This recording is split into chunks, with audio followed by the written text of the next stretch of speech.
A very good evening and welcome, and this is Weekend Primetime News here on MTV Sports and Shakti TV. I'm Ramesh Irugal Bandara. Let's first take a look at your headlines tonight. Final report on the clearing of forest land in Wilpa to be submitted to the President tomorrow. Land theft in Wattala, an Action TV expose. 2 kilograms of gold and documents belonging to Vele Sudha's accomplice Mohammed Siddiq handed over to the police. Various views expressed on the future of the government. Our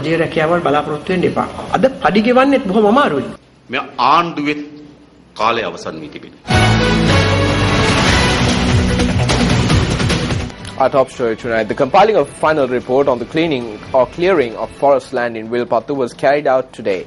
The Environment Ministry took this step following orders issued by the President yesterday. The report is due to be presented to the President tomorrow. We obtained this footage at about 5 o'clock last evening. This footage bears testament to the fact that bulldozers are being used to clear away large trees in a region bordering the Wilpattu National Park. While the clearing of the sanctuary in the Wilpattu National Park has taken place intermittently since 2010, yesterday marked the first instance where orders had been issued for the immediate cessation of this activity. Action was taken when the matter captured the attention of President Maithripala Sirisena. Villagers say that politicians are behind the destruction that has been wrought here. After 2009, the forest was cut down and houses were built. The construction was funded by the Middle East. No one knows how much money was given or who gave it. There was an official housing plan and they have cleared almost 1,000 acres in the Musalir area and beyond it. No one paid any attention to it. People who do these things come begging during elections. Now we have good governance and all the claims against Rishad Bathiuddin should be investigated and everyone should be unmasked. While touring the surroundings of the Wilpattu sanctuary yesterday, we were able to identify homes that had been built in cleared areas and people living in these homes. However, it was reported today that these homes are now uninhabited.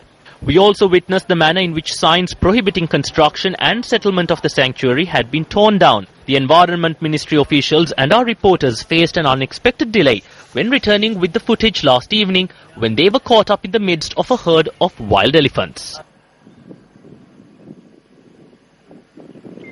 Up next, we have Action TV.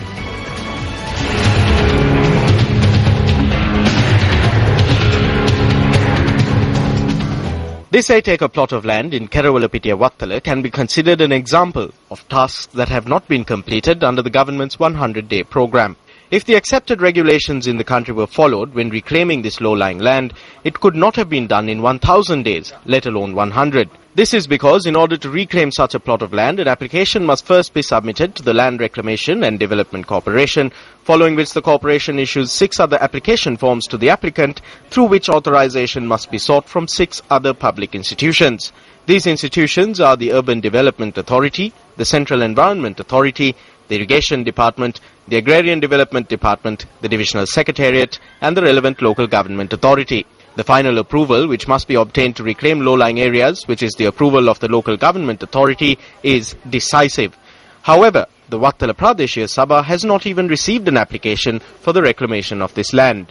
While the unauthorized reclamation was taking place, the Pradeshiya Sabha lodged a complaint with the Commissioner of Agrarian Development, seeking not only the enforcement of the law against the persons involved in the illegal reclamation, but also the immediate cessation of the reclamation, which the Commissioner is empowered to do. As a result of the Commissioner of Agrarian Development neglecting this responsibility, the Wattala Pradeshiya Sabha lodged a complaint directly with the police. Since the police too have neglected taking any action on the matter, the reclamation has gone ahead, even causing damages to a road in the area which was constructed and is maintained by the Wattala Pradeshiya Sabha. Considering flooding that has affected the area in the past, disaster management authorities have recommended that this low-lying area be maintained as a catchment area to drain floodwater. The flood situation, which has affected about 1,000 homes in the Galagahaduwe area, which is on a higher elevation than this land, has been mitigated somewhat over the past since this low-lying area was maintained as a catchment area. Who is the powerful person who enabled the reclamation of this 7-acre plot of land, disregarding the plight of 1,000 families and circumventing 7 public institutions? Secretary to the President, this is over to you.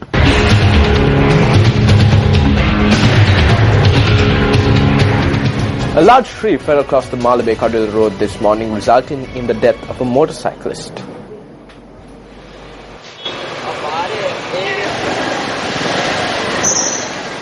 Area residents charged that the tree, which was uprooted along the Bacardi road, was in a state of decay when the incident occurred.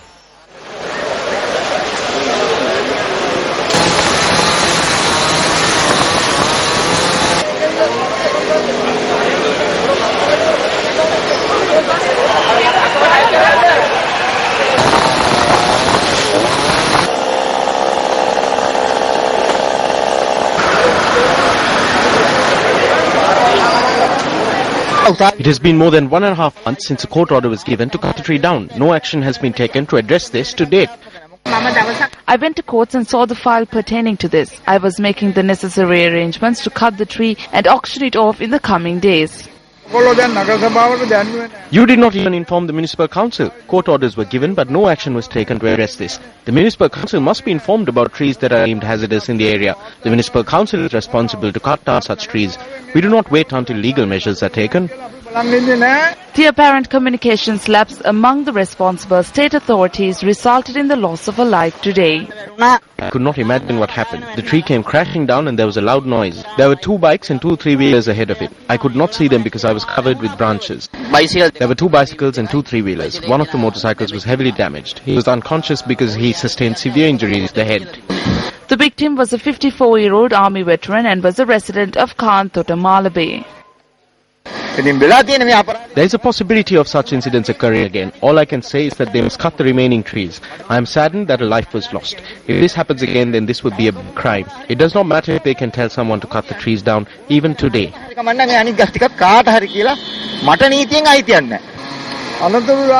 will cut the rest of the trees down so that there would not be an issue like this again. Swift action will be taken to cut the trees down. Another tree in the area which was deemed hazardous was cut down on the orders of the mayor today.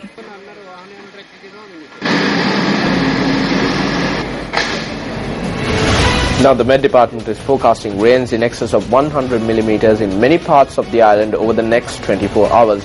The department requests the public to take necessary precautions to prevent lightning-related accidents.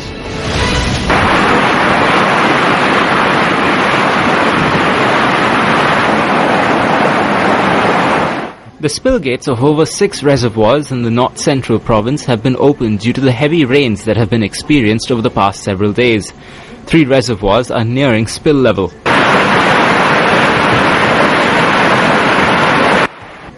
The heavy rains have prompted the opening of the spill gates of the Nuvaraveva in Anuradhapura. The spill gates of the Huruluveva have been opened for the first time in 25 years. Several homes in Balapitiya, Pathamulla and Ovilana were inundated when the Madhu River broke its banks.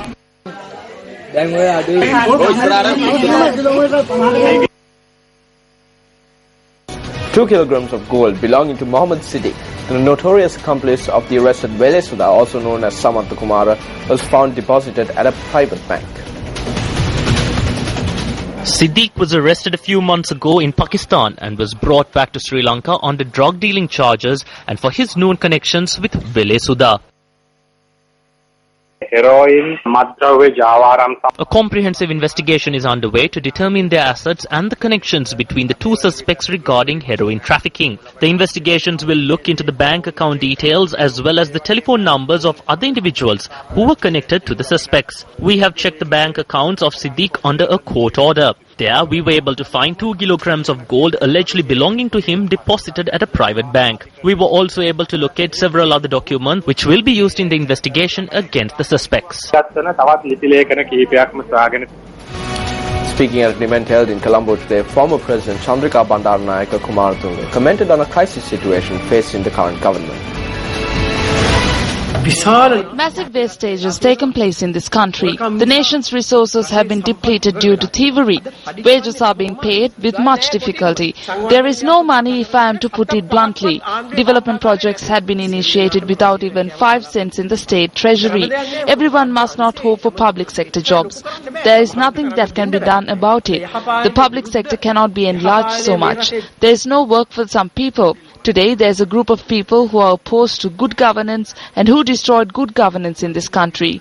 The thieves and the ministers and MPs who aided and abetted in their stealing have started a counter-revolution at present. The former president expressed these views at a meeting with representatives of the Sri Lanka Development Officers Union in Colombo this morning.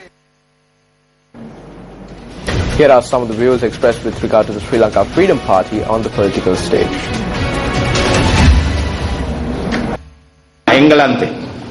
Cameron defeated Ed Miliband in the prime ministerial election in England. Miliband resigned thereafter. He also removed himself from politics.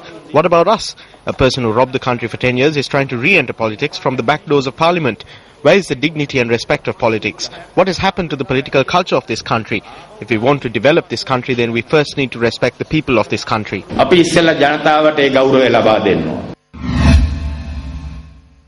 Our former president suggested that President Maithripala Sirisena take over as party leader. Even then, he never uttered a word about handing over the party leadership to him. If he really is a party member, then he must join hands with us and must help us create a government together. He must not work separately. Even though there are those who shout stating that they were party members since birth, there are those who play double games.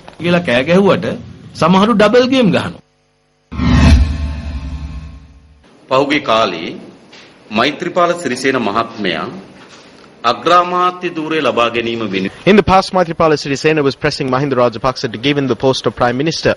As a senior, it would have only been fair that he received this post. What has happened now is that Mahinda Rajapaksa is coming behind Maithripala Sirisena to obtain candidacy for the position of Prime Minister, not even to hold the position of Prime Minister. What joke has been played in history? There was talk saying that Bandula Gunawardena is going to Geneva. Geneva, which was once hated, has now become their closest ally. We are starting to believe that this has become the biggest joke in politics. අද උන්ගේ සමීපතම සහකරුවන් බවට පත් වෙමින් තිබෙන එක තමයි දේශපාලනයේ විශාලතම සරදම කියලා අපි කල්පනා කරනවා. The ones who go to Geneva are the ones who have carried out wide-scale corruption. We do not know if they will arrest them in Geneva because even the international community is well aware of the corrupt activities that have been taking place in the country. So we bid a safe journey to those who are planning to go to Geneva.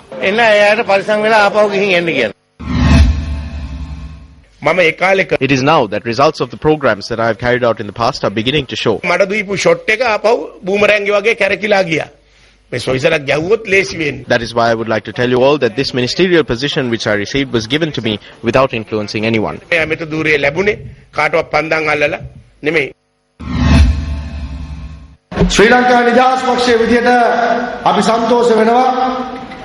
As members of the Sri Lanka Freedom Party, we are happy that the presidency was passed down from the former leader of the party to the party secretary.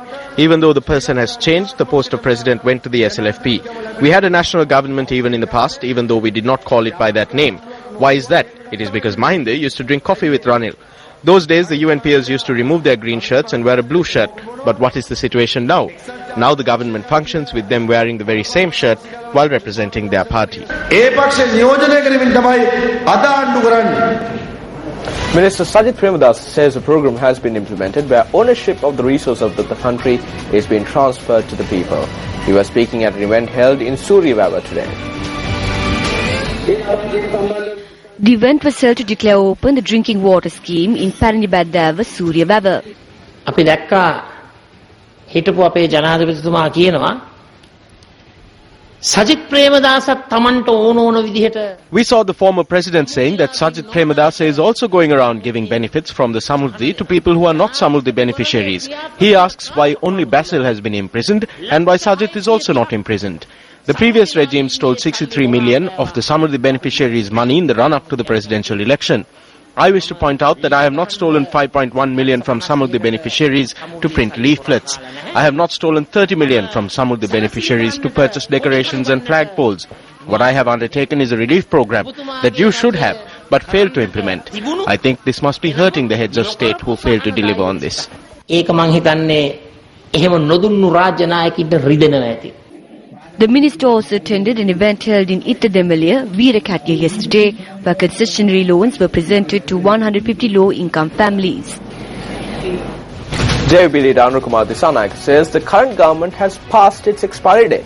Dissanayake expressed this sentiment at a media briefing held today.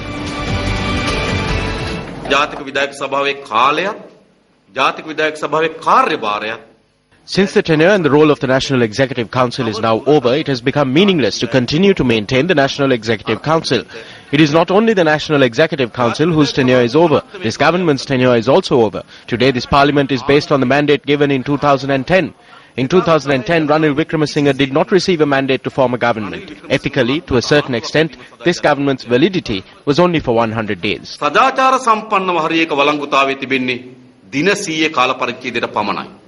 Anurukumar Dissanayake also spoke on talks held between the JVP and the President yesterday. The focus of these discussions was proposed electoral reforms.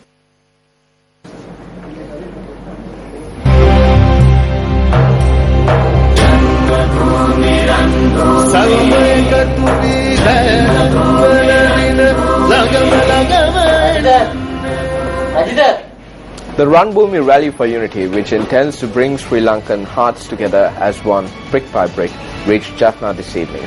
The rally commenced day 3 of the journey across the country from Kilinochchi.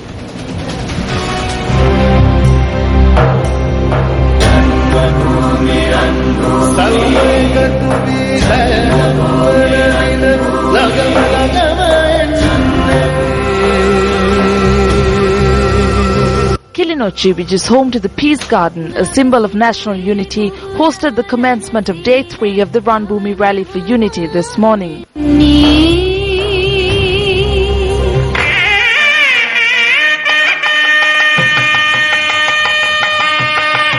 An Ashirvada Puja was held at the Murukkandi Kovil in Kilinochchi this morning prior to the departure of the Ranbhoomi Rally for Unity. The purpose of the puja ceremony was to invoke the blessings of the gods for the journey of the Ranbhoomi Rally and to pray for the success of the effort to foster national unity.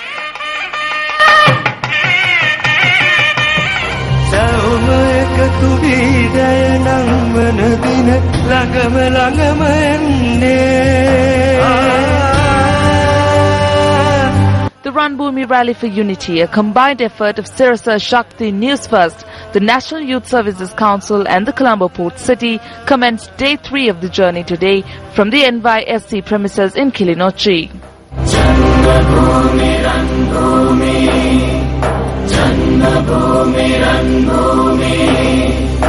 The brick gifted by Kilinochchi for the Ranbhoomi monument was ceremonially accepted today.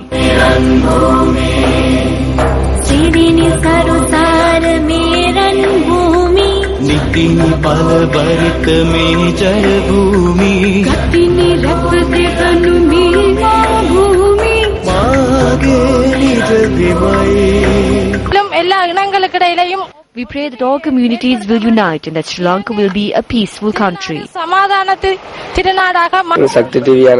We extend our best wishes for this program initiated by the Sirasa Shakti Media Network to foster unity between communities and religions. We hope that the peace and unity that this will foster in the country will be a foundation for the next generation to live in harmony. Amid the blessings of the people, the Ranbhoomi Rally for Unity bid farewell to Kilinochchi and made its way to Punarin.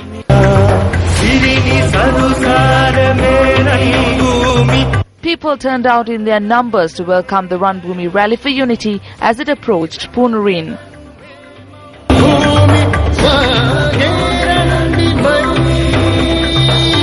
The brick bearing the name of Punarin for the Ranbhoomi monument was ceremonially presented for the rally today, marking Punarin's support to building a nation devoid of communal and religious differences.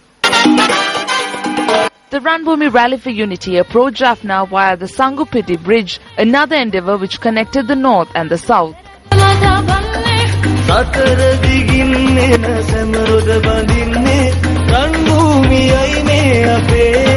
The Ranbhoomi Rally for Unity also paused at the Nallur Kovil, another symbol of the interconnectedness of the Sri Lankan people.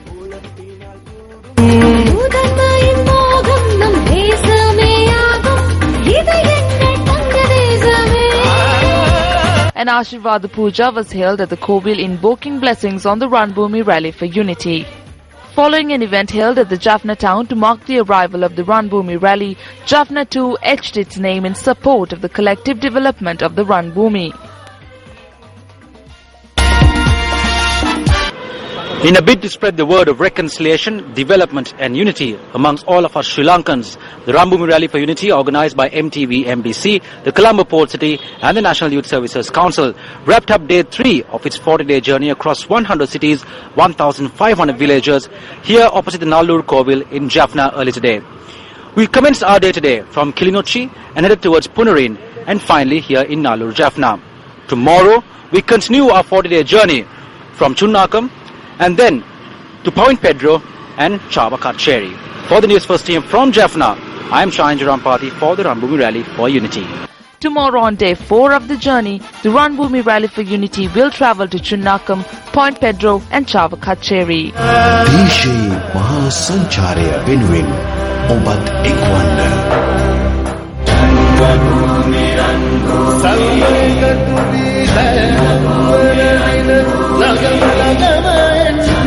You can track the progress of the Ranbhoomi Rally for Unity through the Newsfirst Facebook page and also by searching for the hashtag Rally for Unity. The hashtag once again is Rally4 Unities. In more local news, speaking at an event held in Batticaloa yesterday, TNA parliamentarian M.S. Mandiran expressed the following views.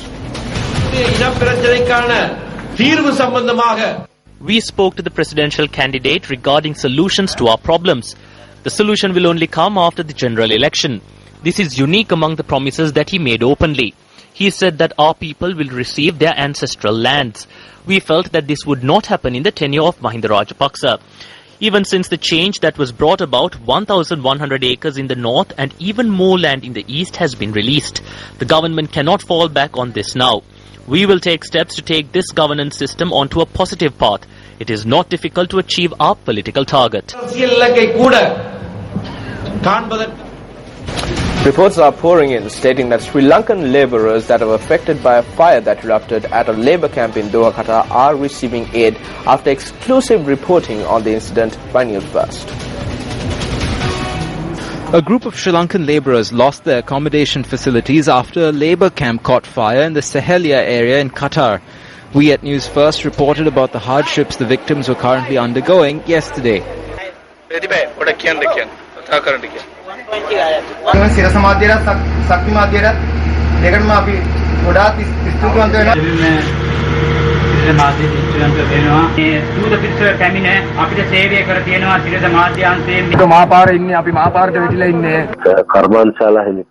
The owners of the industries have provided them accommodation. I have advised the officials at the FEB to go to investigate the temporary accommodation camps to report if they fulfill the basic essentials. If not, we will speak to the owners and provide them better accommodation. Yet the workers have expressed their distress for being victimized in unknown lands due to such circumstances when they have come in search of a good income.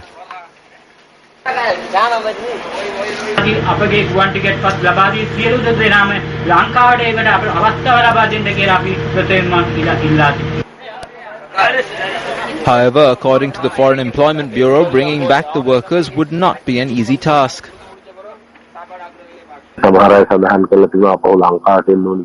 Some individuals have said that they wanted to return to Sri Lanka, but it cannot be done so soon since they are under a working agreement. I have advised the officials to do whatever that is in our power as the Bureau to provide them the best. The kidnapping of a 2-year-old child without a definite reason was reported from the Bemulla area in Kampaha. The mother had fed her child at around 3 o'clock in the morning and had gone to sleep. However, she was woken up even before an hour had passed, only to realize that the child who was sleeping next to her was missing. I fell asleep for a few minutes, but I woke up suddenly. When I woke up, I saw that my daughter was not with me. Then I screamed for my husband and told him that our child was missing. We searched for almost 20 minutes.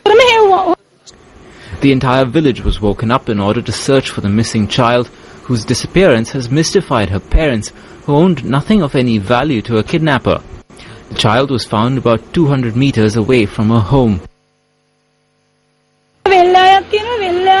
There had found her at a paddy field. Someone had left her there, and she was brought back to me. The perpetrators behind this should be brought before justice. Police added that the child is currently undergoing treatment at the Lady Ridgeway Children's Hospital. The Thalawakale Urban Council hosted the 39th Newsfirst U Reporter workshop held today. The workshop saw the participation of over 100 people enthusiastic about becoming citizen journalists. The participants were educated on news reporting, the use of new media, as well as the importance of citizen journalism in their day-to-day lives. Participants were also granted the opportunity to register as Newsfirst U reporters subsequent to the workshop.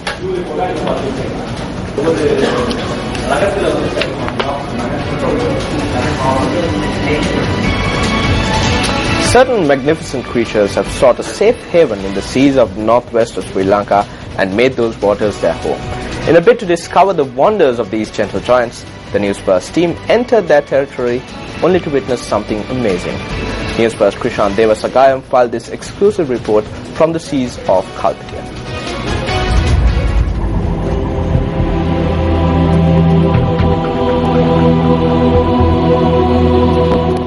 Sri Lanka is known the world over for its sun, sand and sea.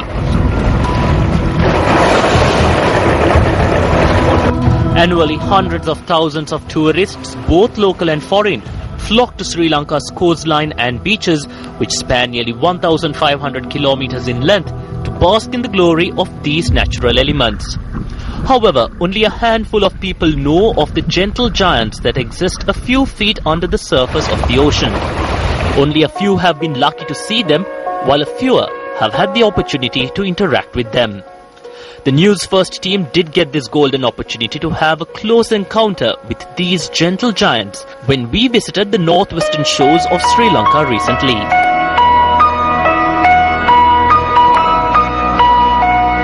So we are 4 miles off to sea in Alankuda off Kalpitia, and what an amazing day it has been for the Newsfirst crew here, interacting with these whales and dolphins, a resource Sri Lanka barely knew existed. We are here with Patrick and Howard, two marine researchers who are exploring and identifying the whale population and dolphin population that was hardly unknown before to Sri Lankans and the world, that are available in our shores, in our waters around the island. The whales and other marine mammals that swim the waters of Sri Lanka are a natural resource to us. They enrich our biodiversity while keeping the marine ecosystem in balance. While studies show that Sri Lankan waters home the largest concentration of blue whales in the world, these mammals also have the potential of becoming a major tourist attraction in Sri Lanka. In a very sad turn of events, humans almost single-handedly caused the extinction of the biggest animal to ever inhabit the planet. We think that at one time there was over 350,000 blue whales worldwide. And then after the whaling era, there may have been as little as 3,000. So we might have caused a 99% reduction in the number of blue whales on the planet. And during the Sri Lankan Civil War, the whales in this nation were very little studied. And then once the war ended, now there's a phenomenal opportunity to go out to sea again and to learn about these animals. And it's the duty of all of us visitors and Sri Lankans alike to protect this incredible natural treasure that Sri Lanka has.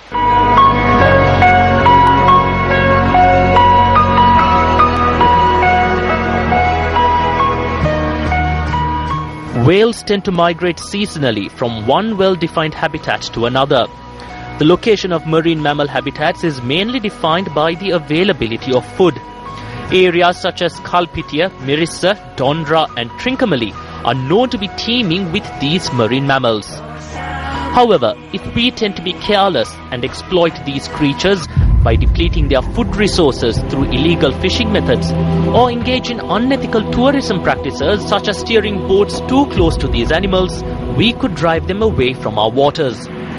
Unlike other animals such as the elephant and leopard who are confined to the boundaries of Sri Lanka, these mammals could swim away and never return, and nothing we do could ever bring them back. Whales and dolphins that visit our waters in Sri Lanka are a critical resource to us, and it's really an important one that we need to focus on. So besides having regulations, I think it's an important factor that we are all educated on it. So there's a lot of literature that we work on and we publish to educate people about the whales and dolphins in Sri Lanka, and we should all take responsibility, every one of us that go out to sea, to ensure that the animals are protected as much as possible. Speaking to Newsfirst, founder chairman of the National Aquatic Resources Research and Development Agency, Dr. Hiron W. Javardhana emphasized on the need to enforce regulations in order to protect these marine mammals. So the regulation of the whale watching industry is poor. We do have a set of regulations, and that has to be enforced. We have enough examples from around the world to see how we can bring about these improvements. This is in countries like New Zealand, the United States, where they have well-regulated whale watching industry. So until enforcement picks up in this country, we will not be able to arrest this kind of activity in Sri Lanka. So there is a need for a massive effort in this country, a sustained effort. You cannot do it for 3 months or 3 years and stop because it's going to come up again. And the enforcement is the area that we have to look at. Our plea to Sri Lanka and to the rest of the world is to remember that every time we take a boat and go out to sea, we are entering their domain and not they entering ours. We need to protect and manage these gentle giants, study them and learn about them so that we can save them for our future generations.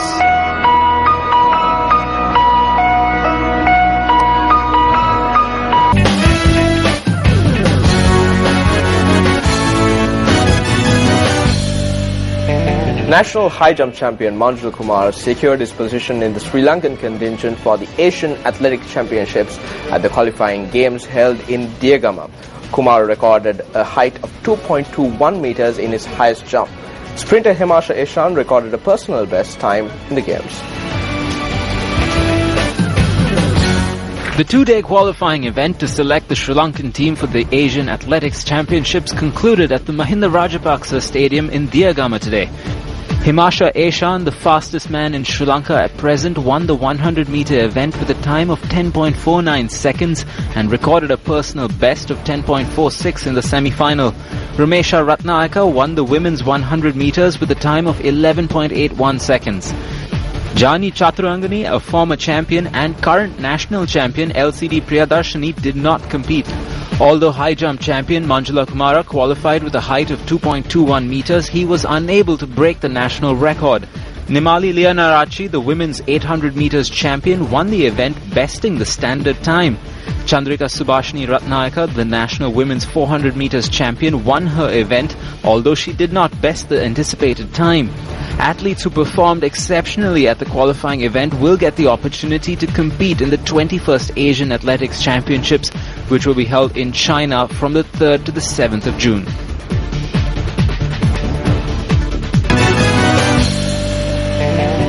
And that's the wrap of Weekend Primetime News for tonight. For the Newsfirst team, I'm Ramesh Bandara. Good night.